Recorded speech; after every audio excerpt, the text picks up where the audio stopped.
வணக்கம் தலைமையிலே. இன்றைக்கு ஜூலை மாதம் 15ஆம் தேதி புதன்கிழமை. குரங்கின் கையில் சிக்கிய பூமாலை போல ஆகிவிட்டது ஈரானுடைய நிலைமை. மிகவும் பரிதாபமான நிலையில் ஈரான் இருக்கு. அந்த குரங்கு நல்ல மனசோட இருந்தா அந்த பூமாலை அப்படியே விடலாம். இல்ல குரங்குக்கு கோபம் வந்துச்சுன்னா அந்த பூமாலை பிச்சு, அதாவது சின்ன பின்னமாயிடும். அந்த நிலைமையில தான் ஈரான் இருக்கு. ஆனா அநேகர் தெரிந்து பேசுறாங்களா இல்ல தெரியாம பேசுறாங்களோ தெரியல. இன்னுமே ஈரானுக்காக ஈரான் ஜெயிச்சு விட்டு ஃபயர் விடுறவங்க பார்க்கும்போது எனக்கு இவங்க இவ்வளோ மூடர்களாக இருக்காங்களேன்னு தான் பேச தோணுது. என்ற ஒரு புகைப்படம் இருக்கு பாருங்க. இந்த புகைப்படத்துல ஈரானுடைய உச்சபட்ச தலைமை, இசபுல்லா லெபனானின் உச்சபட்ச தலைமை, காசா ஹமாஸின் உச்சபட்ச தலைமை, இப்படி தலைவர்கள், இராணுவ தளபதிகளை தாண்டி தலைவர்கள், அரசியல் தலைவர்கள், நாட்டின் தலைவர்கள். ஹமாஸ் ஒரு நாட்டை ஆட்சி செய்த பயங்கரவாத இயக்கம். நமக்கு அது பயங்கரவாத இயக்கம். ஆனா காசாவை தொடர்ச்சியாக ஆட்சி செய்த அது ஒரு அரசு. அது லெபனானும் அப்படிதான். இப்படி அனைத்து பயங்கரவாத தலைவர்களுமே கொண்டிருக்காங்க இந்த புகைப்படத்தில் பார்க்கறது. அதே போல இந்த புகைப்படத்தில் நீங்கள் பார்ப்பது 100% 1 தான். 100% 1 தலைவர்கள் புகைப்படத்தை தான் வைக்க முடியுது. அந்த அளவுக்கு இஸ்ரேல் மற்றும் அமெரிக்கா சிறிய பங்குல கொண்டிருக்காங்க. ஆனா இந்த பயங்கரவாத அரபிய இஸ்லாமிய தரப்பிலிருந்து இஸ்ரேலிலோ அமெரிக்காவிலோ ஒரு தலைவரின் நிழலை கூட தொடல. தலைவர் கொல்ல வேண்டாம், அவரின் நிழலை கூட தாக்கினோம் என்று இவர்களால் பதிவு செய்ய முடியாது. அந்த அளவுக்கு இவர்களுடைய நிலைமை பரிதாபமான நிலைமை. அதாவது கொலை பட்டியல் வெளியிட்டதற்கு, ஈரான்ல கொலை பட்டியல் வெளியிட்டதற்கே இது தப்பு, நாங்க அடிப்போம் அப்படிங்கிறாங்க.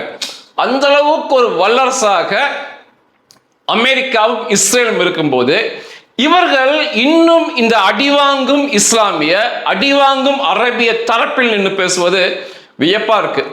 நேற்று கூட பிரபல பத்திரிகை, தமிழ்நாட்டின் நம்பர் 1 பத்திரிகைகள் இந்த சண்டையில ரஷ்யா கலந்துக்குச்சு, இனி அவ்வளவுதான் அப்படிங்கலாம் எழுதியிருந்தாங்க. ரஷ்யாவுடைய ஒரு உளவு விமானம் வேற ஏதாவது ஒரு காரணத்திற்காக அந்த பகுதிக்கு சென்றது, அதான் உண்மை.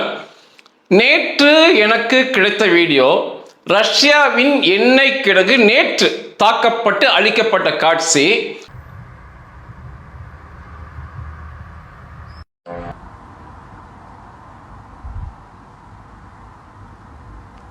நம்பவே முடியாது. இது ரஷ்யாவா?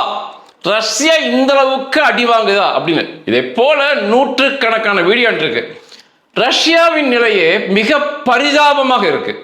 உக்ரைன் என்ற சின்ன நாடு கிட்ட எதிர்த்து சண்டை போட முடியாம மிக பரிதாபமான நிலையில் அவங்க இருக்கும்போது அவங்க எப்படி ஈரானுக்கு உதவ முடியும்? உக்ரைனை எதிர்த்து சண்டை போடாத ரஷ்யா அமெரிக்கா எப்படி நின்று பார்க்கும்? அப்போ தேவையில்லாம இந்த மக்களை, நம் மக்களை ஒரு தவறாக வழிநடத்துகிறார்கள் இந்த அரபிய இஸ்லாமிய தரப்பு பத்திரிகைகள், ஆட்கள் என்று சொல்ல வேண்டியிருக்கு. அடிவாங்கும் ஈரான் மற்றும் அடிவாங்க போகின்ற இஸ்லாமிய அரபு நாடுகள் 2 நாடுகளை ஒரு முன்னுதாரணமாக எடுத்துக்கொள்ள வேண்டும். ஒன்று இந்தியா, இரண்டாவது சீனா. இன்னைக்கு அமெரிக்காக்கு அடுத்த வல்லரசு என்று இராணுவ பலத்திலும் பொருளாதார பலத்திலும் சீனாவை சொல்லலாம். அதுக்கடுத்து ஒட்டுமொத்தமாக பார்க்கும்போது இந்தியாவை சொல்லலாம், இரண்டாவது மூன்றாவது அப்படின்னு சொல்லலாம். ஆனா சீனாவும் இந்தியாவும் எந்த ஒரு தேவையற்ற பிரச்சனைக்கும் போய்க்கிறதே இல்லை.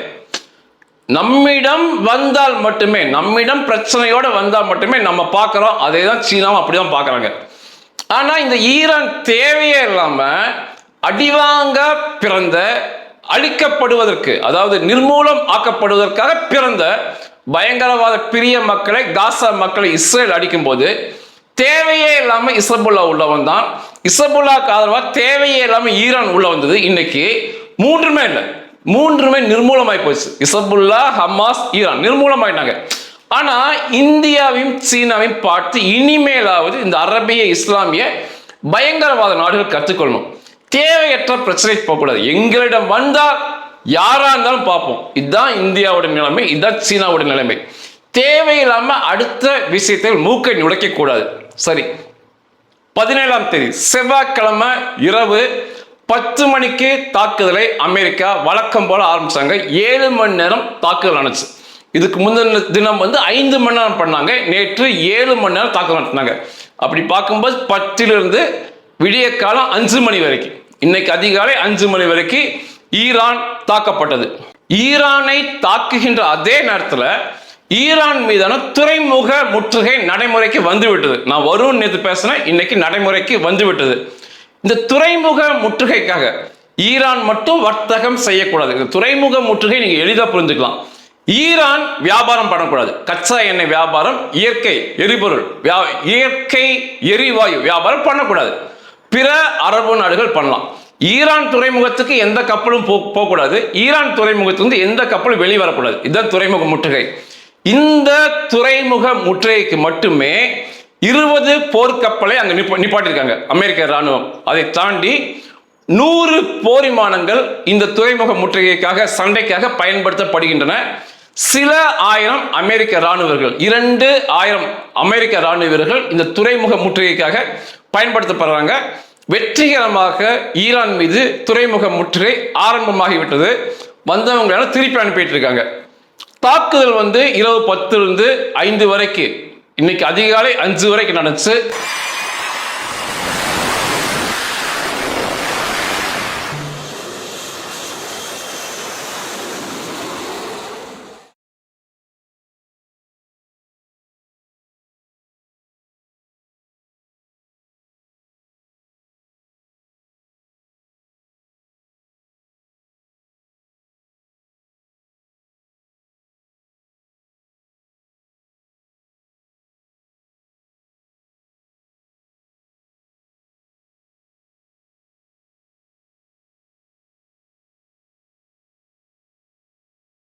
வழக்கம் போல அமெரிக்காவுடைய போர் விமானங்கள், போர் கப்பல்கள் குண்டுகள், ஏவுகணைகள் சென்றது. மேலும் ட்ரோன் மூலமாக தாக்குதல் நடத்தினாங்க. ஈரானுடைய ராணுவ தளங்கள் தகர்க்கப்பட்டது. அதை தாண்டி இந்த சண்டையில, இந்த 4 நாட்கள் சண்டையில முதலாவதாக ஒரு பாலம் ஈரானில் தகர்க்கப்பட்டிருக்கு. ஒரு மின் கட்டுமானம் தகர்க்கப்பட்டிருக்கு. இந்த சண்டையில முதன்முறையாக தற்கொலை படகுகளை அமெரிக்கா உபயோகப்படுத்தியிருக்காங்க. கோர்சைர் அப்படிம்பாங்க இந்த படகுகளை. 1600 கிலோமீட்டர் இந்த படகு செல்லும். ஒரு வழி பயணமாக செல்லும். திரும்ப வேணா கூப்பிட்டுக்கலாம், தாக்குதல் நடத்தவில்லை என்றால். ஒரு வழி பயணமாக 1600 கிலோமீட்டர் தூரம் செல்லும்.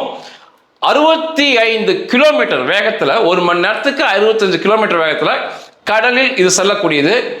450 கிலோ வெடிபொருளை தன்னோடு எடுத்து செல்லக்கூடியது. வார்ஹெட்டோட வெயிட் 450 கிலோ. இந்த கப்பல், இந்த படகுல முன்புறம் இந்த கப்பல் எங்கே செல்கிறது, எதை பார்க்கிறது சொல்லி கேமரா இருக்கும். அந்த கேமராவை 1600 கிலோமீட்டருக்கு அந்த பக்கம் இருக்கின்ற அமெரிக்க ராணுவ வீரர் பார்த்து கொண்டிருப்பார். தேவையான இலக்கு, இந்த இலக்கு சரியான இலக்குன்னு தெரிந்து கொண்ட பிறகு அந்த இலக்கில் அந்த படகு சரியாக சென்று மாட்டிய பிறகு அதை வெடிக்க வைத்து தகர்க்க வைப்பாங்க. இப்படி முதல் முறையாக 3 தற்கொலை படகுகள் மூலமாக இந்த சண்டையில் ஈடுபடுத்தினாங்க. பந்தார் அப்பாஸ் துறைமுக பகுதி தகர்க்கப்பட்டது. அதற்கு இந்த 3 படகுகள் உபயோகமானது. இந்த தற்கொலை படகு ஒன்று விலை 100 கோடி ரூபாய் அமெரிக்கா சொல்றாங்க. இது அமெரிக்காவுடைய தயாரிப்பு. இந்த தற்கொலை படகு கடல் வழி தாக்குதலுக்கு மிக சிறந்தது. கடல் வழியாக சென்று எதிரி நாட்டுடைய இந்த கடற்கரை கட்டுமானங்கள், கப்பல்களை தகர்க்க இது ஒரு மிகச் சிறந்தது. ரேடார்களுக்கு சிக்காமல் செல்லும் மனமாக இந்த படகை அவங்க வடிவமைச்சிருக்காங்க. இது உக்ரைன்ல கத்துக்கிட்டாங்க. உக்ரைன் இதை போன்ற தற்கொலை படகுகள், தற்கொலை ட்ரோன்களால் தான் ரஷ்யா வெற்றி கொள்ளுது. குறிப்பாக அந்த கடல் பகுதியில் ரஷ்யாவுடைய எண்ணற்ற பிரம்மாண்ட கப்பல் தகர்க்கப்படுது. அதற்கு இந்த தற்கொலை படகுகள் காரணம். அதை பார்த்த பிறகு அமெரிக்கா டெக்சஸ்ல செய்ய ஆரம்பிச்சாங்க. இந்த தற்கொலை படகுகள் கடல் வழி சண்டையில ஒரு மிகச்சிறந்த ஆயுதமாக பார்க்கப்படுகிறது. 1600 கிலோமீட்டர் ஆளே இல்லாம போகுது. 450 கிலோ வெடிமருந்து எட்டு போது இன்னுமே அதிகப்படலாம் வருகின்ற காலத்தில். அப்ப மிகப்பெரிய தாக்குதலை இது மூலம் நடத்த முடியும்.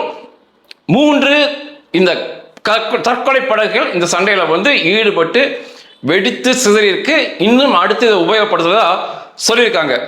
ஈரான் பேச்சுவார்த்தைக்கு உள்ள வந்து சுமூகமாக முடித்து கொள்ளவில்லை என்றால் வருகின்ற வாரம் ஈரானுக்குள் பாலங்கள் தகர்க்கப்படும், மின் கட்டுமானங்கள் தகர்க்கப்படும். வர வாரம் வந்து பிரிட்ஜ் டே, எலக்ட்ரிசிட்டி டே அப்படிங்கிற மாதிரி ட்ரம்ப் பேசியிருந்தார். ஏற்கனவே இப்படி ஒரு தடவை மிரட்டல் விடுத்து கடைசி நேரத்தில் அது தள்ளுபடி பண்ணப்பட்டது.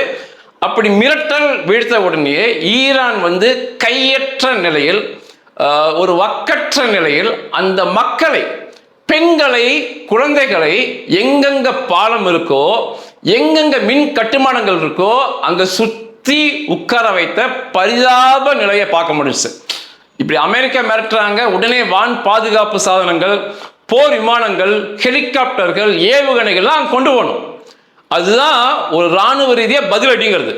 அமெரிக்கா அப்படி மிரட்டும் போது பதிலடி அப்படிதான் இருக்கணும். ஆனா இந்த வக்கற்றவர்கள் பெண்களை, குழந்தைகளை வந்து அங்க சுத்தி உட்கார வச்சு அவர்களுடைய கட்டுமானத்தை பெண்கள் மூலம் பாதுகாத்தது ஈரானுடைய பரிதாப நிலையை அன்னைக்கே காட்டுச்சு.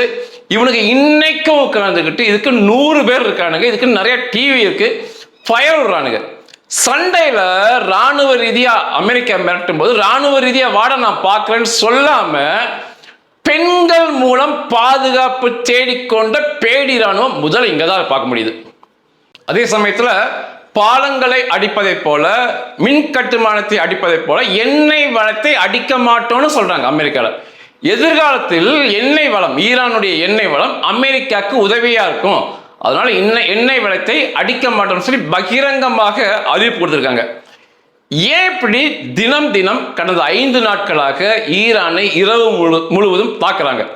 எங்க தாக்குறாங்கன்னா ஹொர்மோஸ் ஜலசந்தியுடைய சுற்றி இருக்கிற பகுதியை தாக்கி ராணுவ ரீதியாக வலிமையை குறைய வைக்கிறாங்க ஈரானுக்கு. இஸ்ரேலுடைய ராணுவ தரப்பிலிருந்து என்ன விளக்கம் சொல்றாங்கன்னா, ஹொர்மோஸ் ஜலசந்தியை முற்றாக கைப்பற்ற, அமெரிக்கா கைப்பற்றுவதற்கு, அதாவது இன்னைக்கு வந்து அந்த பக்கம் போகின்ற கப்பலை பாதுகாப்பாக கடத்தி விடுவது வேறு, போர் விமானங்களை மேல வச்சு கடத்தி கொண்டு போவது வேறு, அங்க தாக்குதல் நடத்துவது வேறு. ஹொர்மோஸ் ஜலசந்தி முழுக்க அமெரிக்கா கட்டுப்பாட்டில் வரணும் அப்படின்னா இந்த தாக்குதல்லாம் ஒரு சிறிய கொசு அளவுங்கிறாங்க. இதைவிட பிரம்மாண்ட ராணுவ தாக்குதல் நடத்தி சில பல்லாயிரம், அதாவது 10,000, 20,000 இதை போன்ற அமெரிக்க ராணுவ வீரர்களை தரையிறக்கி சண்டை போட்டால் மட்டுமே ஹொர்மோஸ் ஜலசந்தி கைப்பற்ற முடியும். அந்த அளவுக்கு அது பெரியது, சுற்றி அந்த அளவுக்கு ராணுவ வலிமை ஆட்கள் இருக்காங்க. அதனால அந்த இழப்பை சந்திப்பதற்கு பதிலாக தொடர்ச்சியாக இப்படி தினம்தோறும் இரவில் அந்த ராணுவ நடமாட்டங்களை தாக்கி அழித்துக் கொண்டிருப்பது சிறந்தது. மற்றபடி ஹொர்மோஸை கைப்பற்ற வேண்டும் என்று இன்றைக்கு அமெரிக்கா நினைத்தால் ஒரு 20,000, 30,000 அமெரிக்க ராணுவ வீரர்களை தரை இறக்க வேண்டிய சூழல் வரும் ஹொர்மோஸ்குள்ள. இதைவிட மிகப்பெரிய ராணுவ பலத்தை அங்க நகர்த்தி கொண்டு போகணும், நிச்சயமாக சேதம் ஏற்படும். அப்படி சேதம் போகாம தினம்தோறும் இப்படி தாக்குதல் நடத்துவதுமே மெல்ல மெல்ல பலன் அளிக்கும் அப்படின்னு இஸ்ரேலுடைய ராணுவ தரப்பிலிருந்து விளக்கம் கொடுத்திருக்காங்க. நேற்று ஹொர்மோஸ் ஜலசந்தியை கடக்கும் பிற நாட்டு கச்சா எண்ணெய் கப்பல், இயற்கை எரிவாயு கப்பல் உள்ளே இருக்கும் சரக்கு மதிப்புக்கு 20% வரியை அமெரிக்காவுக்கு செலுத்த வேண்டும். அமெரிக்க ராணுவம் மிகப்பெரிய செலவு பண்றாங்க அப்படின்னு வந்து ட்ரம்ப் சொல்லியிருந்தாரு. இன்று அது வாபஸ் பெறப்பட்டது. ட்ரம்ப்ட வந்து பிடித்த நல்ல விஷயமே இப்படிதான், இப்படி ஒன்று அதிரடியா அறிவிப்பாரு, அது வாபஸ் வாங்க தயங்கவே மாட்டார். வாபஸ் வாங்கியிருக்காரு. என்ன காரணத்தை கொண்டு வாபஸ் வாங்கியிருக்காருன்னா, அரபு நாட்டு, வளைகுடா நாடு, அவங்க தான் எண்ணெய் வியாபாரம் பண்றவங்க, அவங்க என்னை கூப்பிட்டு பேசினாங்க. அமெரிக்காவில் பில்லியன்ல நாங்க டாலர்ல முதலீடு பண்ணி தொழில் தொடங்குவோம், அதனால இதை விட்டுருங்க அப்படின்னு கேட்டுக்கொண்டாங்க. அவர்கள் கேட்டுக்கொண்ட நிமித்தம் 20% வரி வாங்க மாட்டோம், இலவசமாக அமெரிக்கா பாதுகாப்போடு கப்பல் கடக்கலாம் அப்படின்னு ட்ரம்ப் அறிவிச்சிருக்காரு. ஆனா ட்ரம்பை வந்து ஹொர்மோஸ் ஜலசந்தி பாதுகாவலன் என்று அழையுங்கள், கார்டியன் ஆன்சர் ஆஃப் ஹொர்மோஸ் அப்படிங்கிற மாதிரி பேசியிருந்தாரு. அது ஒன்றும் பிரச்சனை இல்லை, சொல்றதுக்கு ஒன்றும் பிரச்சனை இல்லை. மற்றபடி 20% வரியை கட்ட தேவையில்லை. எரிவாயு விலை நிச்சயமாக உயராது இந்தியாவுக்குள்ள. நேற்று 14 கப்பல்கள் ஹொர்மோஸை கடந்திருக்கு. நன்றாக இந்த போருக்கு முன்னால அதிக கச்சா எண்ணெய் வியாபாரம் நடக்கும்போது 100 கப்பலாவது கடக்கும்.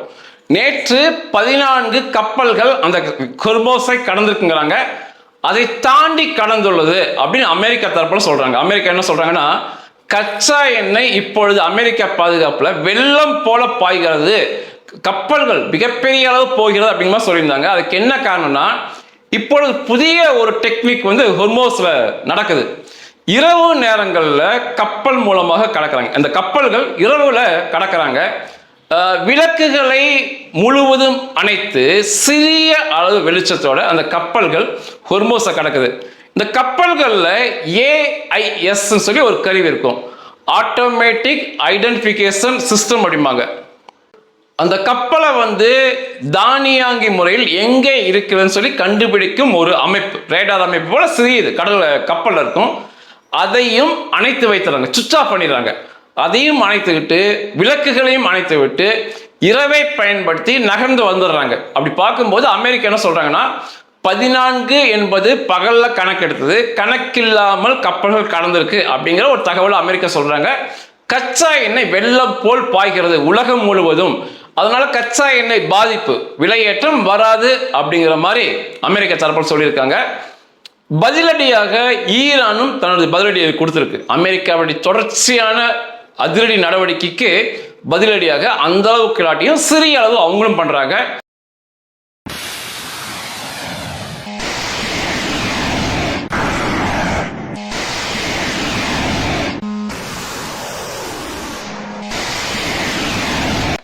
ஜோர்டான், பஹ்ரைன், குவைத் இந்த 3 நாடுகள் நேற்று தாக்கப்பட்டது. UAE பேர் இல்லை, கத்தாரின் பெயர் இல்லை. நான் ஏற்கனவே சொன்னேன், கத்தார் UAE தனி விமானங்களில் பணங்களை நிரப்பி ஈரானுக்கு கொடுத்திருக்காங்க. எந்த சண்டை வந்தாலும் எங்களை அடிக்கக்கூடாது, எங்கள் வியாபாரம் பாதிக்கப்படக்கூடாதுன்னு சொல்லியிருக்காங்க. வளைகுடா நாடுகளும் கொடுத்திருக்காங்க சொன்னேன். UAE கத்தார் பெரிய அளவு தாக்கப்படவில்லை. ஆனா வந்த ட்ரோன்களை, ஏவுகணைகளை இந்த 3 நாடுகளுமே வழிமறிச்சிருக்கு. குவைத் கொடுத்திருக்க தகவல் படி ஒரு பலாஸ்டிக் மிசைல் பிரம்மாண்டமானது வழிமறிக்கப்பட்டு அழிக்கப்பட்டிருக்கு. 5 குரூஸ் மிசைல் அழிக்கப்பட்டிருக்கு. பலாஸ்டிக் மிசைல் மிக பெரிதா இருக்கும், அந்த அளவுல குரூஸ் மிசைல் இருக்காது. ரெண்டாவது, பலாஸ்டிக் மிசைல் நேரா மேல போய் பக்கவாட்டில் வந்து கீழே வரும், உயரம் போய் உள்ள வரும். குரூஸ் மிசைல் அப்படி இல்லை, அவ்வளோ உயரம் போகாம தாழ பறந்து வந்து தாக்கும். அதை அடுத்து 33 ட்ரோன்களை வழிமறித்து அழிச்சிருக்கு. குவைத்தில் பிற இந்த அரபு நாடுகளில் நேற்றே பேசின வான் பாதுகாப்பு சாதனம் அதிநவீனமானது இருக்கு. குவைத் வேற என்ன விளக்கம் கொடுத்திருக்காங்கன்னா, நடுவானில் வழிமறித்து இந்த ஏவுகணை அழைக்கும் போது ஏவுகணை துகள்கள், இந்த டெப்ரி அப்படிம்பாங்க, கீழே விழுந்து சில கட்டிடங்கள்ல சில சேதங்கள் ஏற்பட்டிருக்கு. 4 குவைத் வீரர்கள் வந்து காயமுற்றிருக்காங்க, சிறிய அளவில் காயமுற்றிருக்காங்க. வேற எந்தவித சேதம் குவைத்தில் இல்லை. பஹ்ரைன்ல இருந்து எந்த தகவலும் இல்லை. ஜோர்டான் வந்து 4 பிரம்மாண்ட ஏவுகணையை வழிமறிச்சு அழிச்சிருக்கோம், அங்கேயும் எந்தவித காயம் இல்லைங்கிறாங்க. நான் ஏன் இதை பதிவு பண்ணேன் அப்படின்னா, ஈரானுடைய தாக்குதல் மிகப்பெரிய அளவு வளைகுடா நாடுகளில் செய்ய முடியாது ஈரானால. அப்படி செஞ்சாலுமே ஈரான் மேல மிகப்பெரிய தாக்குதல் நடத்துவாங்க. அங்கே வேலை செய்யும் வளைகுடால 1 கோடி பேர் வேலை செய்றீங்க, தைரியமா வேலை செய்யுங்க, உயிருக்கு அச்சுறுத்தல் நிச்சயமாக இல்லை. நீங்க வந்து வேலை செய்து நீங்களும் உங்கள் குடும்பமும் நன்றாக இருக்கின்ற சூழலை தொடர்ச்சியாக செய்யுங்க. அவசரப்பட்டு வருவது போன்ற அதெல்லாம் தேவையில்லை. ஈரான் மீது துறைமுக முற்றுகைக்கு தனி படைப்பிரிவு, போர்க்கப்பல்கள், போர் விமானங்கள் இருக்கு. இந்த ஹொர்மோஸ் ஜலசந்தியை பத்திரமாக கடக்க வைக்க அதற்கு தனி படைப்பிரிவை அமெரிக்கா செயல்படுத்துறாங்க. 2 பிரம்மாண்ட விமானம் தாங்கி போர்க்கப்பல்கள், அதை சூழ போர்க்கப்பல்கள், ஸ்ட்ரைக்கிங் குரூப்மாங்க, அது அந்த இடத்துல செயல்படுது. அதை தாண்டி 19 போர்க்கப்பல்கள் அந்த இடத்துல வச்சிருக்காங்க. அதை தாண்டி 200க்கு மேற்பட்ட போர் விமானங்கள் அந்த இடத்துல வச்சிருக்காங்க. இவ்வளோ பிரம்மாண்டமாக ஹொர்மோஸ் ஜலசந்திக்காக படைப்பிரிவை நிப்பாட்டி இருக்கிறாங்க. அதை தாண்டி அவங்க வந்து துறைமுக முற்றுகைக்கு தனி படைப்பிரிவு இருக்கு. ஈரான் மீது தாக்குதலுக்கும் படைப்பிரிவு இருக்கு. ஒரு மிகப்பெரிய வல்லமையான இராணுவம் அமெரிக்க இராணுவம்ங்கிறத கொஞ்சமாவது ஈரான் யோசிக்கணும், சிந்திச்சு பார்க்கணும். தேவையே இல்லாம முடியாத நபரிடம் மோதி அடி வாங்குவது அசிங்கம் தான் ஈரானுக்கு. புத்திசாலித்தனமா இருக்கணும். தேவையே இல்லாம இப்படி அடி வாங்கக்கூடாது. இப்போ ஹொர்மோஸை கைப்பற்ற வேண்டும் என்றால் இஸ்ரேல் உளவுத்துறை சொல்றபடி 20,000க்கு மேற்பட்ட அமெரிக்க ராணுவ வீரர்கள் உள்ள இறங்கணும் களத்துல. இதைவிட மிக பிரம்மாண்டமான போர் விமானங்கள், கப்பல்கள் தான் அங்க வரணும். நிச்சயமாக 1000 பேர்த்துக்கு மேல அமெரிக்க தரப்புல வீர மரணம் அடைய நேரிடும். ஆனா அவங்க அந்த மாதிரிலாம் உணர்ச்சி வசவே பண்ணல. தினம் இரவு 10 மணிக்கு 8 மணிக்கு ஆரம்பிக்கிறாங்க, விடிய அடிக்கிறாங்க, சின்ன சேதம் இல்லாம திரும்ப வந்துடுறாங்க. இரவுல வரும்போது இரவில் பார்க்கக்கூடிய அளவுக்கு ரேடார்களோ தாக்குதல் நடத்த ஆயுதங்களோ சுத்தமா ஈரான்ட்ட ஒண்ணுமே இல்லை. தற்கொலை செய்து கொள்ளும் ட்ரோன்கள், ஏவுகணைகள் மட்டுமே இருக்கு அவங்ககிட்ட. அவங்களை வந்து காப்பாற்றிக் கொள்ளும் வான் பாதுகாப்பு சாதனங்கள், திருப்பி தாக்கும் ஆயுதங்கள் எதுவுமே இல்லை. பெண்களை அந்த இடத்துல உட்கார வச்சுதான் அந்த நாட்டை அவர்களால் காப்பாற்றிக் கொள்ள முடியும். அங்க ஆண் ராணுவ வீரர்கள்லாம் வீரமானவர்கள் பார்க்கவே முடியாது. சண்டை வருது, துப்பாக்கி தூக்கிட்டு வந்து அந்த இடத்துல பாதுகாக்கலாம், விமான எதிர்ப்பு பீரங்கை கொண்டலாம், அதெல்லாம் இல்லை. மிக எளிமையாக பண்ணானுங்க. பெண்களை வந்து சுற்றி உட்கார வைத்து பெண்கள் மூலம் பாதுகாப்பு தேடிக்கொண்டவர்கள் தான் இந்த ஈரான் பேடிகள். உணர்ச்சி வசப்படாம தேவையில்லாம போய் இப்படி அடிவாங்காம புத்திசாலித்தனமாக இருப்பது தான் நல்லது. சனிக்கிழமை இரவு நெத்தனியாக அவர்கள், இஸ்ரேல் பிரதமர் நெத்தனியாக அவர்கள் அமெரிக்கா செல்கிறார். இப்பொழுது வரை ட்ரம்ப் அவர்களை சந்தித்து பேசும் திட்டம் இல்லை. அங்கு புகழ்பெற்ற செனட்டர், இஸ்ரேலுக்கு ஆதரவாக இந்த இஸ்லாமிய பயங்கரவாதத்தை மிகவும் கண்டித்து பேசுபவர் லிண்டன் கிரஹாம் பாங்க அவருடைய இறுதி ஊர்வலத்திற்கு, சவாடக்க ஊர்வலத்திற்கு கலந்து கொள்ள போகிறார். ஏற்கனவே திட்டமிட்ட ஒன்று. ஒருவேளை நெத்தனியாக வந்து ட்ரம்பை சந்தித்து பேசலாம், பேசாமையும் வரலாம். ஆனால் இந்த தாக்குதல்கள் தொடரும். ஈரான் தன்னுடைய கையாலாகாத நிலையை உணர்ந்து பேச்சுவார்த்தையில் சொன்னதை ஏற்றுக்கொண்டால் தப்பித்துக் கொள்ளலாம். இல்லைன்னா மிக சின்ன பின்னமாக ஈரானை பண்ணிடுவாங்க. நன்றிகள்.